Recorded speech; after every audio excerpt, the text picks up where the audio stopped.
नमस्कार, स्वागत है आप सभी का एमपी लाइव चैनल पर। उपचुनाव में मंत्री तुलसी सिलावट पर भारी पड़ सकती है प्रेमचंद गुड्डू की घर वापसी।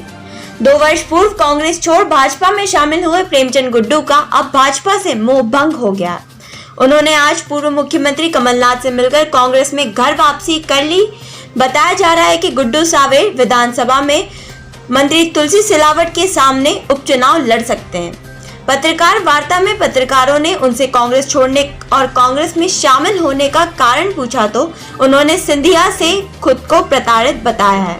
उन्होंने साफ कहा कि सिंधिया से प्रताड़ित होकर ही वे कांग्रेस छोड़ भाजपा में शामिल हुए थे। यहाँ भी सिंधिया आ गए तो वो घर वापसी कर रहे हैं।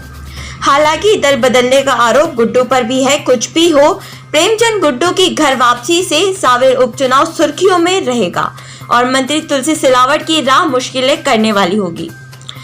देखते रहिए एमपी टुडे लाइव। मुझे अपने घर वापसी पे बहुत अच्छा लगा। बड़ा मानसिक रूप से सुकून महसूस कर रहा हूँ और आज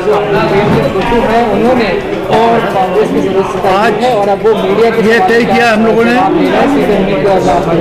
कि सभी लोगों से चर्चा हुई है हमारी, और चर्चा होने के बाद ये तय हुआ है कि जिस तरीके से चुनी हुई सरकार, कमलनाथ जी की सरकार जो जनहितकारी किसानों के पक्ष में काम कर रही थी, उसको पैसे लेके करोड़ों रुपए लेके सरकार को गिरा दिया है और भारतीय जनता पार्टी की सरकार बना दी है।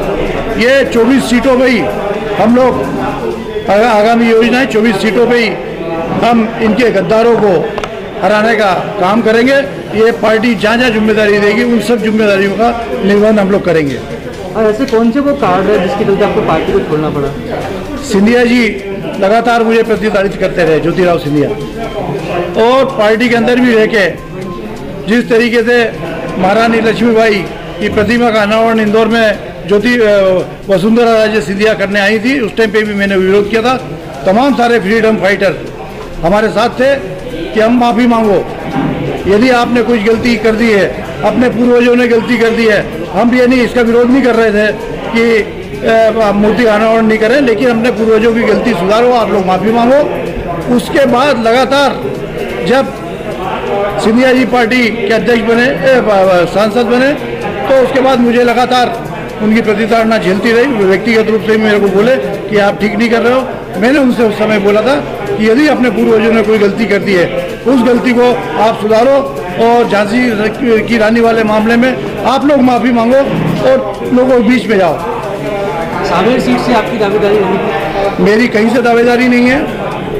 मैं स्पष्ट कर दूं कि मैं विधायक रह लिया हूँ, सांसद रह लिया हूँ 2 बार, और मेरी कोई महत्वाकांक्षा नहीं है। लेकिन ये विस्तारवादी ताकतें, ये सामंतवादी ताकतें, इनको हम रोकने का काम करेंगे, जिनने मध्य प्रदेश की जनता की पीठ में छुरा घोंपने का काम किया है। ज्योतिराव सिंधिया के और उनके जितने समर्थक हैं, जितने गद्दारी की, उन सबको सबक सिखाने का हम लोग काम करेंगे। आप पार्टी में आ गए हैं, चैन से सो पाएंगे, लेकिन अब वो बीजेपी में पहुंच गए हैं, वो चैन से सो पाएगा कोई बीजेपी वाले? अभी 6 महीने में इनको सब समझ में आ जाएगा। अभी 6 महीने में इनको समझ में आएगा किस तरीके का 2M दर्जे का व्यवहार करते हैं ये लोग। अभी 6 महीने जरा वेट कीजिए, इंतजार कीजिए। जिस तरह से आप रास्ता भटक गए थे, वह भी रास्ता तो नहीं भटक गए?